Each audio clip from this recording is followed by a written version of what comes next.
Assalamualaikum warahmatullahi wabarakatuh. Salam damai sejahtera buat kita semua. Om Swastiastu, Namo Buddhaya, dan salam kebajikan. Bertemu lagi dengan saya, Feby Mahendra Putra, Direktur Pemberitaan Tribun Network. Seperti kita ketahui, pada tanggal 10 Januari 2023, PDI Perjuangan merayakan ulang tahun emas, yaitu ulang tahun ke-50 yang digelar di JI Expo di Kemayoran, Jakarta. Dan terkait dengan hari ulang tahun emas PDI Perjuangan atau Partai Demokrasi Indonesia Perjuangan, saya akan ngobrol dengan Ketua DPP PDI Perjuangan, Ibu Puan Maharani yang akrab dipanggil Mbak Puan. Beliau juga Ketua DPR RI. Dan kita akan ngobrol seputar apa saja yang akan dilakukan oleh PDI Perjuangan, termasuk dalam posisi beliau sebagai Ketua DPR untuk menyambut tahun politik, yaitu pemilu serentak di tahun 2024. Kita ikuti obrolannya.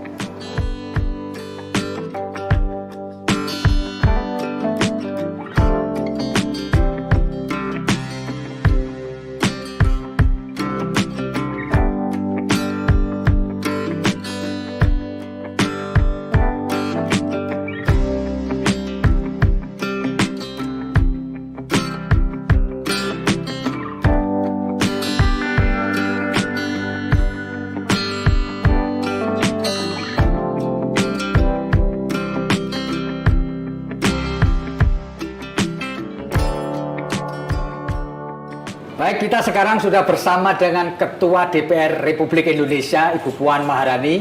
Beliau juga adalah Ketua DPP Partai Demokrasi Indonesia Perjuangan. Akan saya sapa beliau. Assalamualaikum, Bu. Waalaikumsalam warahmatullahi wabarakatuh. Waalaikumsalam. Boleh saya panggil Mbak Puan saja, biar lebih akrab Mbak Puan ya. Baik, Mbak Puan. Tanggal 10 Januari 2023 yang lalu, PDI Perjuangan merayakan ulang tahun emas.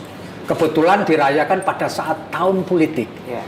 Buat PDI dan Mbak Puan sendiri, ulang tahun ke-50 tahun ini apa maknanya, Mbak? Ya, tentu saja ini bermakna khusus bahwa ya, alhamdulillah Pak PDI Perjuangan bisa sampai umur 50 tahun. Ya. Umur emas. Ya. Atau 50 tahun itu kan biasanya dibilang tahun emas. Betul. Tentu saja dinamika naik turunnya ini sudah panjang sekali. Betul ya. Walaupun saya pun baru mengikuti secara langsung itu dari sejak tahun 2006. Karena tahun 1999 dan lain-lain waktu itu saya hanya mengikut sebagai pengikut Ibu Mega. Iya. Jadi kemanapun Ibu Mega pergi, kebetulan saya ikut. Saya ikut merasakan bagaimana kemudian perjuangan dari PDI ke PDI Perjuangan. Ya. Jadi bagaimana ibu dan bapak saya harus sebut bapak saya karena saat itu ada almarhum Bapak Taufik Kimas yang berjuang bersama-sama untuk bisa membangun PDI menjadi PDI Perjuangan.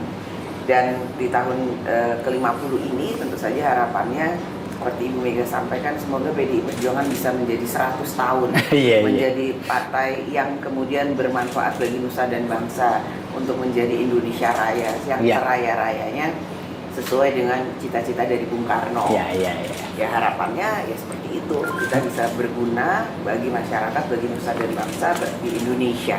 Mbak Puan, sepanjang mengikuti perjalanan PDI Perjuangan 50 tahun, apa yang paling Mbak Puan tidak bisa lupakan? Banyak sekali apa aja, Mbak? Sekali pengalaman dan hal-hal yang nggak bisa saya lupakan. Ya bagaimana waktu Ibu Mega berjuang pertama kali menjadi mau menjadi ketua umum. Kan sudah secara de facto Sukolilo kan. Itu di Sukolilo saya ada. Ada ya. Saya datang ke situ. Kemudian terakhirnya Ibu Mega mengatakan secara de facto saya ketua umum PDI Perjuangan, namun tetap nggak diterima oleh pemerintah. Jadi pasang surutnya pasca Orde Baru sampai pasca reformasi itu bukan suatu hal yang mudah bagi PDI Perjuangan. Bahkan ada kuda tuli peristiwa 27 Juli kan waktu itu. Saya juga ada. Karena waktu itu ya saya tinggalnya kan bareng serumah sama Ibu Mega. Apa Mbak Puan yang waktu kuda tuli itu yang Mbak Puan lihat dan Mbak Puan rasakan yang nggak bisa lupa? Keadilan bagi satu perjuangan rakyat yang kemudian mengharapkan adanya perubahan dan perbaikan. Ya maupun memang pada saat itu kan nggak semua juga hal-hal yang bisa kita sampaikan itu bisa dilakukan secara bebas, terbuka. Jadi memang banyak sekali dinamikanya yang kemudian terjadi di lapangan. Rumah saya itu kan kemudian menjadi tempat berkumpulnya teman-teman atau kawan-kawan seperjuangan, para aktivis. Jadi saya menyiapkan dapur umumnya, ditugaskan oleh bapak ibu saya, kamu yang tanggung jawab sama dapur umum. Itu penanggung jawab dapur umum pada waktu itu bukan suatu hal yang mudah karena orangnya datang terus, dia makan nggak habis-habis. Saya juga sampai bingung harus masak apa, masak apa yang cepat tapi bisa dimakan orang banyak. Dan waktu itu kan kondisi dapur umum nggak seperti ini, nggak ada juga kayak sekarang kan kita udah ada truk yang komplit, ada kompornya, dan mencari orang yang mau memasak itu juga nggak semudah sekarang. Karena kan dia bayangin sebagai partai atau orang-orang yang kemudian dalam tanda kutip tidak disukai oleh pemerintah pada saat itu kan orang juga ada yang banyak sekali yang takut untuk ikut berjuang bersama kami. Itu, dan waktu itu saya masih mahasiswa ya. Bayangkan di rumah mahasiswa masih unyu-unyu kan tuh, masih kan, harusnya menikmati masa remajanya dengan ya seperti layaknya remaja-remaja lain, tapi rumahnya tuh penuh dengan aktivis. Jadi saya harus urusin dapur umum, jadi memang ya penuh dinamika yang seperti itu. Tapi saya melihat perjuangan ibu bapak saya itu kemudian menumbuhkan perasaan bahwa ya inilah satu perjuangan untuk mencapai satu hal yang dianggap benar, memang perlu satu pengorbanan dan semangat yang revolusioner. Mbak Puan pada waktu itu puncak perjuangan Bu Mega, apakah Mbak Puan pernah merasa takut? Karena kan harus berhadapan dengan penguasa yang pada saat itu adalah mutlak kekuasaannya. Bagaimana? Apa rasa takutnya ada, Mbak? Alhamdulillah sih nggak pernah merasa takut karena memang saya digembleng atau mungkin udah otomatis ya karena memang hari-hari seperti itu. Jadi saya melihat semuanya semangat, ibu saya semangat, bapak saya semangat, orang-orang sekitar saya semangat. Jadi nggak ada perasaan takut karena saya merasa bersama dengan orang-orang yang punya pemikiran dan visi dan cita-cita yang sama. Hanya ya ketidaknormalan mungkin ya, ketidaknormalan yang harus saya hadapi berhari-hari, minggu-minggu, berbulan-bulan yang mungkin itu merasa aduh kok gini, tapi ya itulah satu perjuangan yang sekarang setelah saya dewasa, setelah saya sekarang mendapatkan kesempatan amanah seperti ini, saya baru menyadari bahwa itu ada pelajaran yang sangat berharga. Yang luar biasa ya, Mbak Puan. PDI Perjuangan punya moto hat-trick, artinya ingin kembali memenangi kontestasi pada pemilu 2024. Menurut Mbak Puan, apa sih yang perlu dilakukan, yang paling strategis dilakukan oleh PDI Perjuangan terutama untuk rakyat supaya dia kembali diterima oleh rakyat? Ya, yang pertama, pemimpin tanpa rakyat bukan siapa-siapa. Begitu juga partai politik. Makanya sesuai dengan arahan Ibu Ketua Umum, di setiap arahannya seperti juga kemarin alhamdulillah tanggal 10 Januari kalau Ibu Ketua Umum selalu mengatakan turun ke bawah, bertemu dengan rakyat, bersentuhan dengan rakyat, tampung apa dan dengar apa yang diinginkan oleh itu rakyat. Kata kuncinya ya. Kemudian yang kedua adalah solid, mengkonsolidasikan seluruh 3 pilar partai untuk turun ke bawah dan ikut apa yang menjadi arahan dari Ketua Umum. Karena soliditas itu saya sudah merasakan sangat penting untuk bisa menjalankan semua program kerakyatan itu secara bergotong royong. Nggak mungkin kita bisa kerja sendiri-sendiri. Kita harus gotong royong. Jadi soliditas, gotong royong, turun ke bawah dan tentu saja mengikuti instruksi satu rampak barisan sesuai dengan arahan Ketua Umum atau partai. Mbak Puan sepanjang turun ke bawah sesuai perintah Ibu Ketua, apa yang Mbak Puan temui? Turun ke bawah ketemu rakyat yang paling rendah sekali. Apa aja Mbak? Bisa cerita nggak di antara yang pengalaman Mbak Puan turun? Kemudian saya sempat tercengang, surprise, dan setelah itu saya tertawa terbahak-bahak begitu seorang ibu kemarin di Medan waktu saya datang ke sana, tiba-tiba saya kan mengatakan siapa yang mau bicara dengan saya untuk menyampaikan aspirasinya. Tiba-tiba ada nenek-nenek datang ke depan dan mengatakan dengan bahasa logat Medannya atau karena orang Batak kan, Puan, ternyata kau ini perempuan punya otak. Saya pikir dia mau menyampaikan apa? Apa ya? saya baru tahu ada perempuan bisa sepintar kau ini gitu. Ya tentu saya ketawa. Terus saya tanya, jadi ibu maunya apa? Saya tidak mau apa-apa, saya cuma mau bicara seperti itu aja karena tidak pernah ada perempuan sepintar kau. Gitu. Saya seperti itu. Banyak sekali, bahkan tiba-tiba ada ibu-ibu datang ke saya nangis-nangis. Terus kenapa ibu nangis? Karena ketemu Mbak Puan. Kemudian ya, mencurahkan aspirasinya lah, banyak yang mencurahkan, saya minta ini, saya minta tolong dibantu, rumah saya rusak, atau kemudian tolong supaya harga pupuk itu jangan mahal. Ya, banyak sekali lah aspirasi yang saya, tapi banyak sekali kejadian-kejadian lucu yang sangat menarik dalam setiap kunjungan saya ke daerah-daerah atau bertemu dengan rakyat yang itu tidak akan kita temui kalau kita tidak pernah bertemu langsung dengan rakyat. Mbak Puan, setelah menjaring, dapat masukan, simpati dan apapun dari rakyat di bawah, biasanya Mbak Puan lakukan apa setelah menangkap aspirasi? Yang pertama, apa yang mereka sampaikan saya harus tindak lanjuti. Tentu saja dengan mengakomodir teman-teman yang ada di DPR, juga teman-teman yang ada di partai dan kepala daerah yang ada. Kan nggak mungkin kemudian semuanya saya lakukan sendiri. Justru itu gotong royong itu yang akan jadi sangat penting. Tentu saja saya akan panggil kepala daerah PDI Perjuangan jika ada di wilayah tersebut, juga anggota legislatifnya. Bagaimana kemudian sinergi juga dengan anggota DPR yang ada di sini. Sesuai dengan komisi-komisinya kan kita mempunyai hak untuk bisa memberikan program-program kepada rakyat. Itu kalau misalnya saya minta rumah saya diperbaiki karena rumah tidak layak huni. Kita kan pemerintah punya program untuk memperbaiki rumah tidak layak huni. Itu ada di Komisi 5 gitu kan.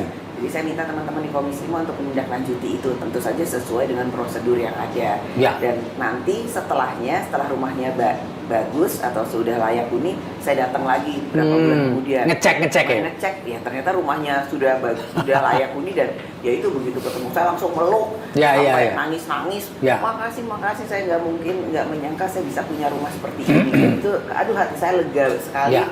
Artinya apa yang saya lakukan, apa yang saya coba usahakan untuk mereka itu bisa berhasil, walaupun ya saya juga harus mengakui bahwa tidak semua yang mereka inginkan itu bisa saya penuhi. Inilah yang kemudian menjadi PR bahwa PDI Perjuangan ya insya Allah harus menang 3 kali untuk bisa memperbaiki dan menyelesaikan apa yang menjadi keinginan rakyat.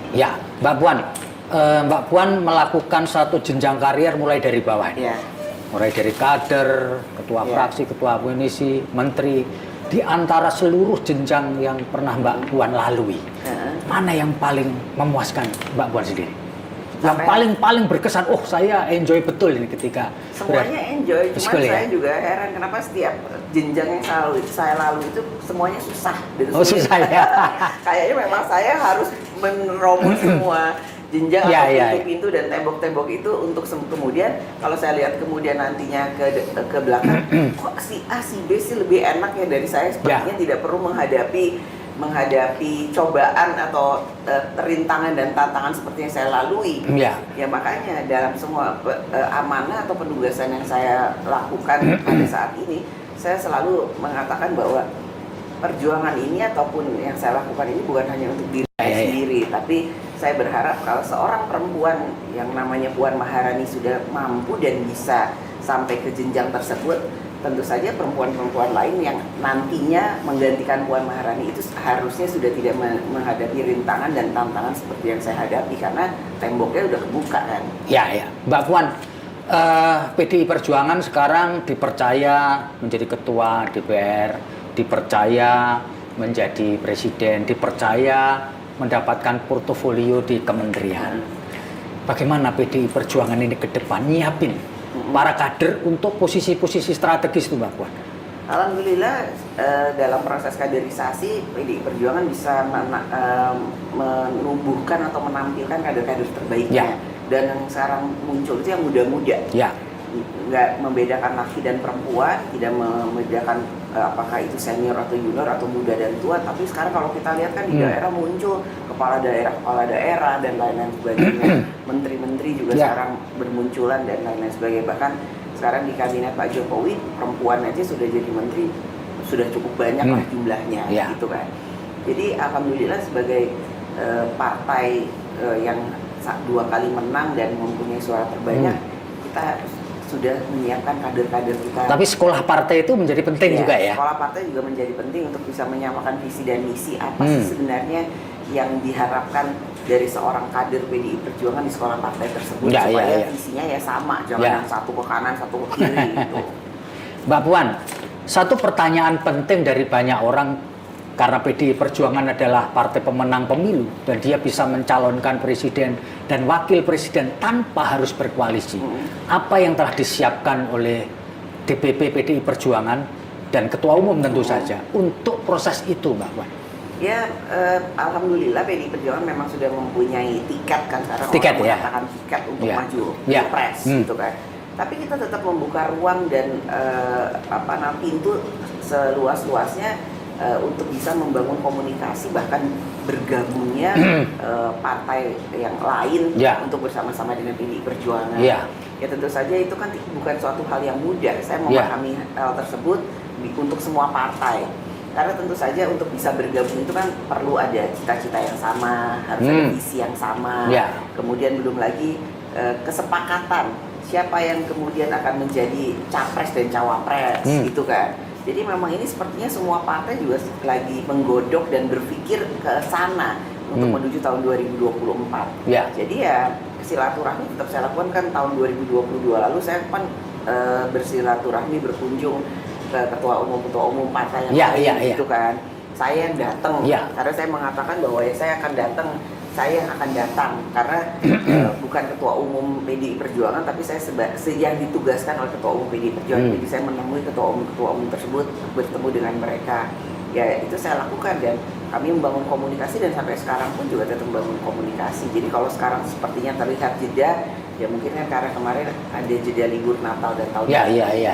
Tapi tak mulai bulan nanti start ya. Nah, Mbak Puan, Ibu Ketua Umum Ibu Megawati memberi sinyal bahwa kader atau capres yang dipersiapkan oleh PDI Perjuangan adalah kadernya sendiri, artinya orang dari dalam.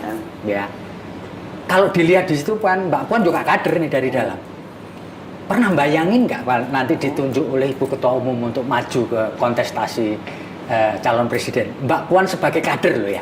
Ya nggak ngebayangin kalau di saya kan sudah paham sekali bagaimana jiwa dan roh PDI Perjuangan, bagaimana kemudian satu keputusan yang merupakan satu keputusan prerogatif dari ketua umum nanti akan menunjuk salah satu kadernya untuk bisa mewakili PDI Perjuangan maju dalam kontestasi pilpres. Jadi kalau saya kerja aja terus ke lapangan, kemudian nggak mikir kok bukan saya, kok saya atau kok kenapa nggak saya gitu. Oh nggak ada ya Mbak ya? Mikir-mikir gitulah, kerja aja.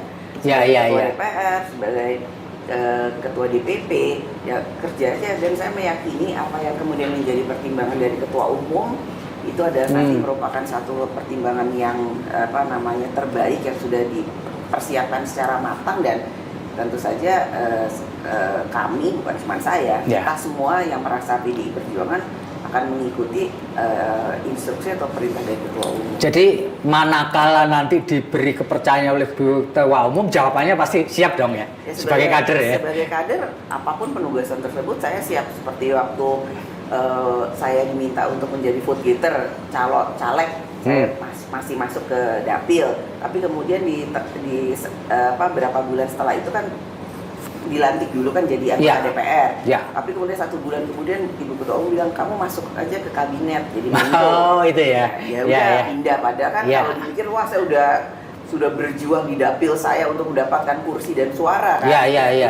Jadi yang dapat calon yang di bawah saya menggantikan saya karena saya ditugaskan untuk di kabinet. Itu pun saya kalau kemudian pada waktu itu saya berpikir, ya kalau cuma mau ditugasin ke kabinet ya nggak usah masuk ke dapil, nggak usah kampanye gitu kan. Nggak usah susah-susah ya. Tapi kan ya enggak, kamu jadi vote getter, masuk Jawa Tengah, balik ke dapil. Oh ya sudah, setelah Pak Jokowi dilantik, kamu yang mewakili PDI Perjuangan jadi Menko. Ya udah, saya pindah. Perintah ya Mbak ya. Mbak, sekarang begini, ini agak geser sedikit ke DPR Mbak sebagai ketua. Berdasarkan banyak survei itu lembaga yang kepercayaan publiknya paling rendah ini DPR.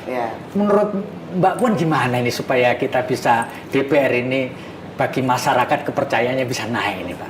Setelah saya kemudian dipercaya atau mendapatkan amanah untuk menjadi ketua DPR, saya kemudian berusaha untuk membangun DPR ini menjadi DPR yang terbuka, bisa menerima aspirasi rakyat. Tapi tentu saja dengan cara waktu itu kan beberapa bulan kemudian setelah saya dilantik menjadi ketua DPR kan COVID, masuk pandemi COVID, jadi kita cuma bisa Zoom.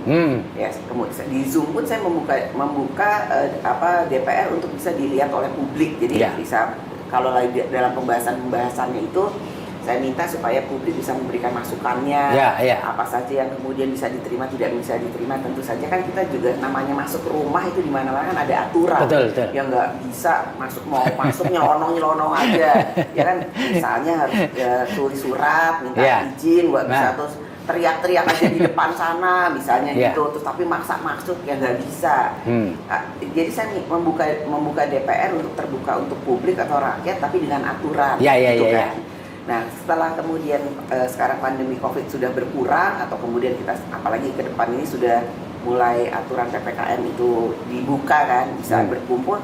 Kemarin aja dalam pembahasan undang-undang, bahkan saya membuka satu ruangan untuk masyarakat atau perwakilan dari masyarakat itu ikut mengikuti jalannya pembahasan dari setiap undang-undang.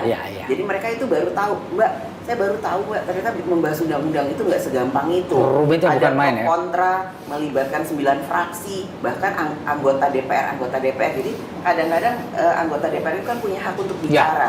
Walaupun itu berasal dari satu fraksi, belum tentu semuanya itu menyatakan hak yang hal yang sama. Kecuali nanti kalau kemudian fraksinya itu menyatakan bahwa menyetujui satu hal, baru semuanya setuju. Tapi anggota DPR-nya kan punya hak untuk berbicara dahulu. Oh, jadi begitu ya. Makanya bukannya kalau membahas undang-undang itu hari ini akan dibahas, besok tuh harus selesai. Itu perlu proses yang panjang. Jadi kenapa kemudian saya membuka diri supaya masyarakat juga paham. Bahkan saya sekarang meminta ada mahasiswa ikut program Merdeka Belajar ya. Jadi masuk ke sini supaya mereka juga lihat teman-teman mahasiswa ini, adik-adik mahasiswa ini, gimana sih rapat paripurna, gimana sih rapat di komisi, gimana sih pembahasannya, apakah kemudian kalau mereka teriak-teriak di depan gitu kan menyampaikan aspirasinya itu nggak kita dengar, tapi nggak mungkin hari itu selesai karena ada mekanisme dan hal-hal yang kita lakukan.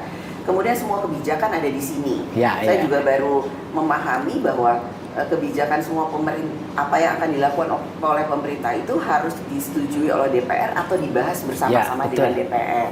Kalau kemudian di masa lalu dianggap bahwa DPR itu tidak bekerja dan lain-lain sebagainya, itu persepsi itu yang kemudian kami ini di DPR ingin merubah hal tersebut. Cuma tentu saja merubah sesuatu hal itu kan perlu masa transisi, nggak bisa saya mau rubah 1 tahun selesai, 2 tahun selesai gitu kan. Ya jadi kalau kemudian karena kebijakannya memang selalu ada di sini dan mungkin kadang-kala kebijakan-kebijakan tersebut itu tidak sesuai dengan harapan rakyat. Jadi dianggap DPR itu tidak bekerja, DPR itu tidak melakukan apa-apa. Mungkin karena itulah kemudian dinyatakan bahwa DPR merupakan salah satu lembaga yang dianggap tidak kredibel. Makanya itu persepsi seperti itu yang sekarang kami ini di DPR berusaha dengan teman-teman yang lain itu untuk membuka secara luas apa sih sebenarnya DPR itu. Mbak Puan, sebagus-bagusnya pemimpin, termasuk memimpin lembaga yang luar biasa ini DPR RI, pasti punya haters. Dan haters itu biasanya muncul di sosial media. Sebagai pemimpin, ketua DPR, apa Mbak Puan sering mengikuti haters itu yang kemudian melakukan bullying kepada Mbak Puan di sosial media, Mbak? Ya kadang-kadang saya suka baca juga atau kemudian ada yang menyampaikan katanya Mbak ini gini Mbak gini. Ya pemimpin itu nggak mungkin semuanya senang. Pemimpin itu dalam menjalankan tugas-tugas dan kerjanya pasti ada pro dan kontra. Buat saya selama saya merasa saya melakukan hal yang sudah terbaik yang bisa saya lakukan, ya saya tetap aja jalan terus. Jadi nggak kemudian merasa ciut karena hater saya jadi banyak atau dibully jadi enggak, karena saya merasa sudah melakukan sesuatu yang menurut saya memang saya lakukan untuk rakyat, untuk DPR, dan yang terbaik untuk saya bisa lakukan sebagai manusia. Saya nggak mungkin sempurna, pasti juga nggak mungkin semua keinginan dari masyarakat itu bisa saya penuhi. Tapi saya kerja aja. Ya. kerja turun buat gimana, kemudian orang tanya, Mbak kerjanya apa sih? Kayaknya nggak pernah ngapa-ngapain gitu. Nah ya itu yang harus dipahami juga, sebenarnya tugas dari ketua DPR itu apa sih? Ketua DPR itu kan Speaker of the House, artinya menyampaikan apa yang sudah dilakukan oleh DPR gitu kan. Ya nggak mungkin juga saya yang harus bicara, kan ada komisi, ada apa namanya tuh, ada teman-teman yang di AKD dan lain-lain, punya ada pimpinan komisi juga, ada ketua fraksi, ada fraksi dan lain-lain. Jadi sebenarnya penugasan yang ada di DPR itu kolegial, hanya memang ketua DPR cuma satu, karena dianggap atau penugasannya adalah jika ketua DPR sudah berbicara itu atas nama DPR. Ya. Mbak Puan, di antara para haters dan bullying itu yang paling menyakitkan hati Mbak Puan itu ketika mereka ngomongin apa? Ketika mereka mengatakan sesuatu yang sebenarnya mereka nggak tahu apa itu. Oh iya. Jadi sebenarnya karena ketidaktahuan gitu ya. Karena ketidaktahuan, ketidakpahaman, tapi ya begitu mudahnya, begitu gampangnya kemudian menyampaikan satu komentar yang sebenarnya nggak tahu gitu. Apa isi dari hal yang mereka bicarakan tersebut. Jadi ya mungkin pada kesempatan ini saya juga berharap atau menghimbau, jika ada satu hal yang memang dirasakan tidak sesuai, ya sampaikan saja apa yang menjadi aspirasinya tanpa perlu kita saling mencaci maki atau kemudian membuat seseorang itu merasa direndahkan atau diintimidasi. Ya, itu. Mbak Puan kan punya sosial media ya, mensosialisakan kegiatan Mbak Puan. Apa mungkin ya konstituen itu menyampaikan pesan dan harapan lewat sosial medianya Mbak Puan? Orangnya berpikir jangan-jangan Mbak Puan nggak pernah baca pesan kita. Ada juga yang kemudian menyampaikan, dan ya walaupun kemudian saya nggak baca, kan ada tim yang baca. Ya ada juga yang kemudian melihat bahwa ini perlu di follow up atau di follow up ya itu. Karena ya kalau kemudian saya cuma baca sosial media terus kapan kerjanya? Mbak Puan, ini satu pertanyaan pamungkas ini Mbak Puan. Mbak Puan selalu disebut sebagai sosok yang berada di bawah bayang-bayang ibu dan kakek. Karena memang kita nggak bisa pungkiri bahwa nama Soekarno tentu melekat terus, karena itu adalah nama keluarga. Bagaimana pendapat Mbak Puan dan bagaimana bisa menjelaskan ini bahwa Mbak Puan sosok yang tidak melulu menjadi di bawah bayang-bayang Ibu Mega dan Insinyur Soekarno? Yang pertama, saya kan nggak bisa milih saya lahir dari siapa, dari ibu yang mana. Karena saya memang lahir dari seorang ibu yang bernama Ibu Megawati Soekarno Putri, yang mana ibu saya adalah putri dari Bung Karno atau Insinyur Soekarno. Itu pertama. Jadi itu merupakan suatu hal yang saya sangat syukuri, karena memang saya lahir di satu keluarga yang kalau di Indonesia itu kan dianggap ya kakeknya kok presiden, ibunya presiden gitu. Walaupun bukan saya kan yang minta dilahirkan di seorang ibu yang namanya Megawati Soekarno Putri gitu. Nah, dan itu tentu saja bagaimana keluar, saya rasa seumur hidup saya nggak mungkin saya keluar dari situ, karena ini kakek dan ibu saya gitu kan.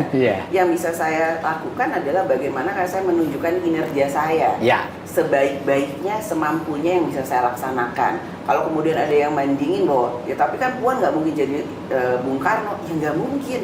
Dan Puan juga nggak mungkin jadi Ibu Megawati, ya nggak mungkin. Puan ya Puan gitu kan. Bahwa kemudian orang selalu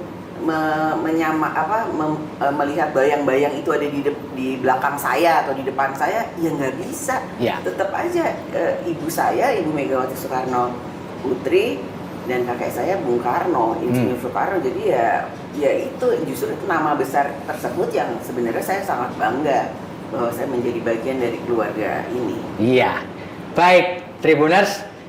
Itulah ngobrol kita dengan Ketua DPR Republik Indonesia, Ibu Puan Maharani atau akrab dipanggil Mbak Puan. Beliau juga sekali lagi saya sebutkan sebagai Ketua DPP Partai Demokrasi Indonesia Perjuangan. Saya terima kasih Mbak Puan telah menempatkan waktu untuk ngobrol dengan kami. Dan kita nanti akan bertemu lagi dengan wawancara dengan tokoh yang lainnya. Saya Febi Mahendra Putra, Direktur Pemberitaan Tribun Network, pamit undur diri. Assalamualaikum warahmatullahi wabarakatuh. Salam damai sejahtera buat kita semua. Salam Om Santi Santi Om, Namo Buddhaya dan salam kebajikan, serta jangan lupa tetap bahagia.